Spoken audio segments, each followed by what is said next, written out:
Hello guys and welcome to Yes You Can channel.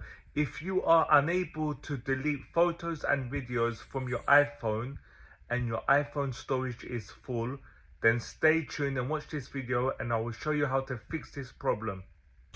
So guys, let me show you. So you click onto the icon here where your photos and videos are stored. So anyone who has an iPhone or an iPad, all you need to do is tap onto this.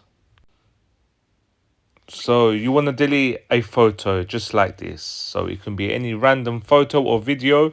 You're unable. All you got to do is restart your iPhone, shut it down and let it reboot and try again to delete your photo or video, and hopefully this time you will be able to delete it into the deleted folder and then remove it completely. It's a very effective method. I hope this video has helped you. Please like and subscribe and leave a comment.